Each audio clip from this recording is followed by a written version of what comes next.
Next up, we actually do a little interview, little chat with a great guy called Reitberger about angel investing.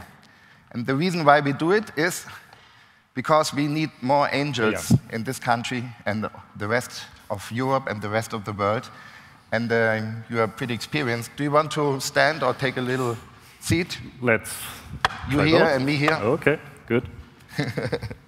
We don't need the clicker now.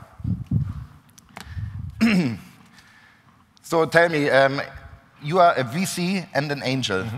What is the difference? Well, there is no difference in the way I do this, but that is correlated to the way I do it, which is there are two different philosophies of angel investing. One is the spray-to-pray philosophy. You do many investments, you do very little work and involvement there, but you have spread your risk. That's one option to do it. And the other one is my option, which is very concentrated, very focused. I do go on the boards, and that takes time, and therefore the time commitment per portfolio company is the same as on the VC side. Therefore, in my case, there is no difference between those two modes. And as an angel, you are investing your own money, right? That's correct. How did you make it? So, this money that you're investing? It's a good question. I have been in the investing business for 16 years now. The money I am investing now, I made in my first part of my investing career at Apex, where I was for 9 years, and seemingly somewhat successfully, because the money I made there, I am now investing. But, and maybe that's an important but, I am not only bringing my own money, but I'm also syndicating with angel groups that then are acting as a trust behind me, so that the typical investment I can bring is roughly on average 1.5 million euros. And that makes you a relevant party to the game. And if you bring 1.5 million, how big is the check that you would be writing? What is your personal ticket size? That varies, but on average, in the last couple of years, it was 250K on average in a first round. So how many angel investments did you make? Who's in your portfolio? I have 2 vintages, so to speak, because I kicked that off after my Apex career. So there's a 2008-9 vintage, so to speak, in which there are 5 companies. And there is a vintage of 2013 and 14 in which there are 7 companies. And the split is roughly half of those are what I call high touch, high maintenance, meaning I am on the board, I've led the deal, et cetera, et cetera. And the other half was low touch, which means I worked with a trusted other person who is then working on the board. To answer your question, of the first batch, of the first vintage, companies that may or may not be more widely known are MBA Polymers, which is, I think, the world's largest polymer recycling company, approaching triple-digit million revenues now. Wow. And Nanda Technologies is another example of a semiconductor capital equipment company which I sold to Nanometrics 3 years ago. That's maybe also known from the first batch. That was a German company. And from the second batch, the ones I can talk about, because there are some still in stealth mode, are Romo Wind, which may be known here because I think they presented last year here. Last year. Which is a wind sensor company that ensures that your windmill is looking into the right direction. Electrochaea, together with a couple of friends that are also in the audience here. Munich Venture Partners. Munich Venture Partners, exactly. Which is in the methanization part of the power-to-gas equation. And the last public one is a company called Effect Photonics in Eindhoven in the Netherlands, which does monolithically integrated indium phosphide-based WDM transceivers, nothing but that, for which we raised 4.5 million. And there are a couple of ones that I would like to talk about in a month or two when it becomes public that I Out of the 12 investments, do you already have an exit? Yes, of the first batch of investments. One is a successful exit, which was this Nanda Technologies transaction. which was a nice return for everybody involved. And another one, which was a total write-off, which was... Shit happens. Shit happens indeed, which was nanosolar, which was a... Nanosolar, wow. Which was a cool, but at the end of the day not functioning CIGS technology. Yeah. And the overall performance of your angel portfolio, how does it look at the moment? Yeah. Are you in the green? That is a very fair question, but I'm reluctant to answer. So on paper, yes, I'm the green, due to the few, not many, but few write-ups in the, well, actually in both batches of the portfolio, but these are paper gains. And I also had a huge paper gain on nanosolar, for example, at one point in time.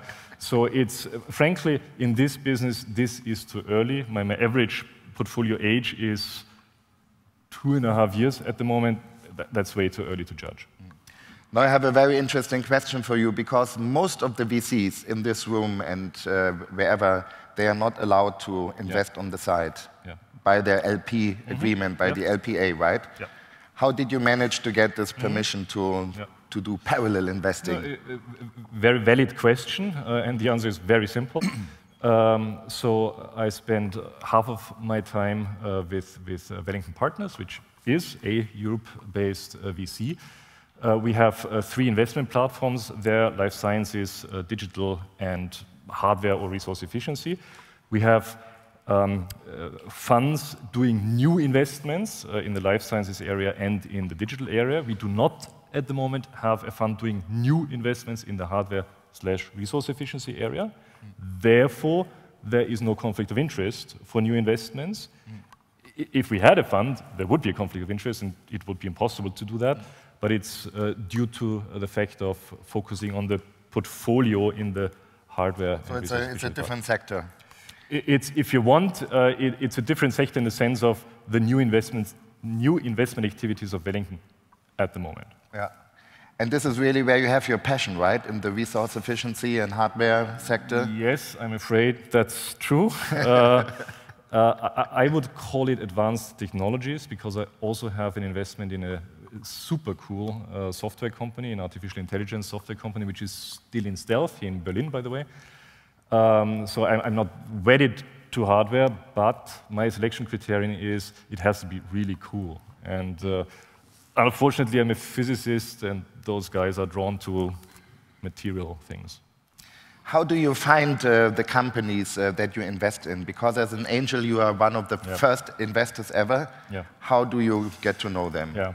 What is the trick? So, frankly, there is no trick. I mean, maybe that sounds cynical, but in the resource efficiency in the hardware area, frankly speaking, there are so few active early-stage VCs that sounds arrogant, I'm sorry, but that more or less everybody comes to me anyways. Because there are not so many alternative sources of money. And so it is the usual mix of conferences like these, referrals, and the network that I've built, which actually produces most of my new investments. So it's deal generation, again, I'm sorry for sounding arrogant, is not difficult due to the dearth of alternatives at the moment. Let's ask you guys, who is an active angel? Please raise your hand. How many angels do we have here? 1. Alexander? Only Alexander? Wow. Yeah, that's... Yeah. Yeah, that's the reality, not enough angels. That's the reality, of course, in this sector. Yeah? If this was a digital conference, an e-commerce conference, then everybody would have shown their hands. And that is a significant issue for our sector here. It's, egoistically speaking, it's an opportunity, because it makes certain discussions easier in negotiating a deal. But the much more important thing is it makes syndication a much, much bigger exercise. On my last transaction, for example, this photonics company, there was a 2-month due diligence phase and a 6-month syndication phase, which is not ideal. How do we get more angels, right? Yeah. How can we motivate people to become an angel investor? That's the first question. The second one is, how do you become a successful angel? Yeah. What lessons learned can you share with us? Yeah, so firstly, I think we need more investors for that sector. I don't care if it's an angel, if it is a VC, if it's a growth investor. We have a lack of, everywhere along the value chain, we have a significant lack of money. And the only way that I can do that is by collaborating with platforms like Brains to Ventures, but also happening to know a couple of high net worth individuals, like in the case of this Dutch company. So we need money everywhere. So I also encourage VC and more growth allocations. And it's a real problem on the LP side, yeah, that the fundraising market more or less collapsed in 2010, which is also the reason, frankly, why Wellington in 2013 didn't come up with a new hardware fund. That was not by design, that was because of lack of demand, openly speaking. And there's this huge gap. So now you're asking, what are the tricks of success? What does it need to be successful? Again, there is no differentiation between the venture, the VC, or the growth model, at least in the high-touch model that I'm representing, not in the I do 50 investments, of course, model that's very different, which is, unfortunately, a mix of hard work and patience. I know that sounds terribly trivial and boring, but as said, from my 12 investments, only 12 have matured, one by dying, one by being sold. And this is not the e-commerce world. This is not the digital world. We do not have 3-year cycles, unfortunately, for most companies. I'm oversimplifying. I know that there are smart green IT companies. I know that. But the cycle is very, very long. And so the 3 things that I'm asking myself before investing is, firstly, do I really, really care about this company and their success? Which has to do with the people there, but also with the product. Does it make sense? Does it contribute anything to make this world better? I don't get up. This is your key requirement. That is a key requirement because, frankly, you most often go through very, very bad times with your startups. It's many times is not fun, and you run into huge issues. And if the alarm clock rings at 4:30 in the morning and you need to travel to the airport and you get up and say, this senseless product that the world doesn't need anyways, why do I get up?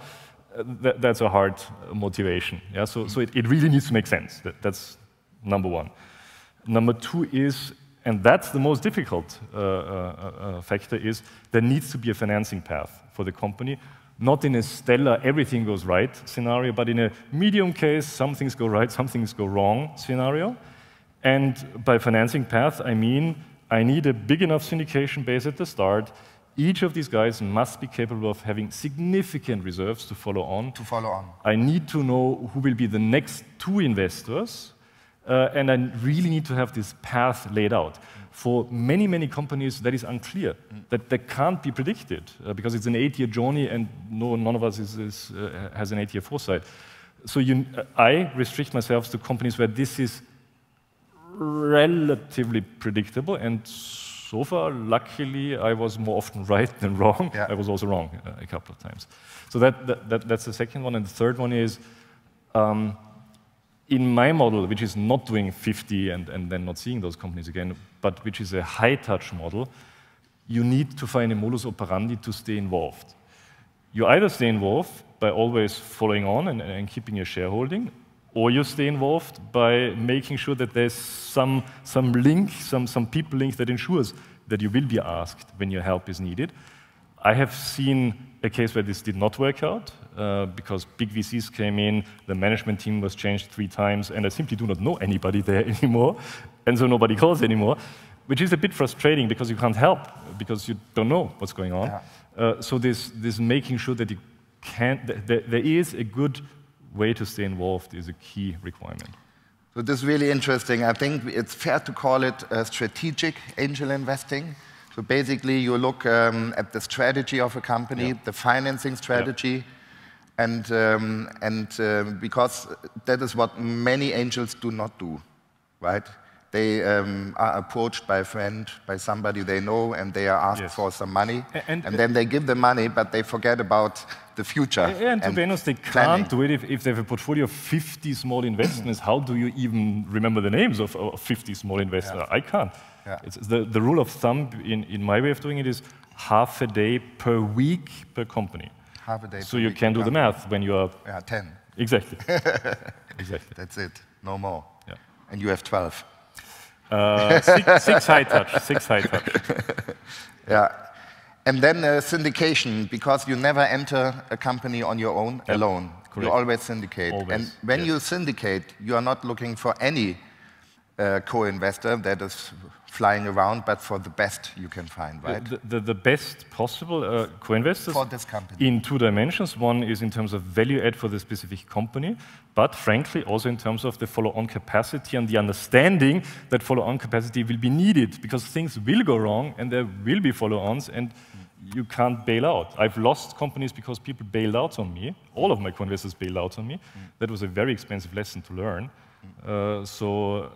Reserves is a very important discussion topic at the start of an investment. And the final question, what is the typical deal structure you do? Is it a convertible note, or do you try to come up with a valuation that is fair? And then I do not like the tendency to convertible notes. I know this is common in the digital universe. I don't like that for many reasons, which probably take too long to explain now. No, when I invest together with my syndicate partners, it's a straight, normal Series A, typically, with a valuation. Okay. We are out of time. I think I would enjoy interviewing this guy for half an hour more, because it's really, really interesting, but we take a break now with our little chat, and we have you on the panel later on again. Thank you so much, Christian. Was fun. Super. Thank you.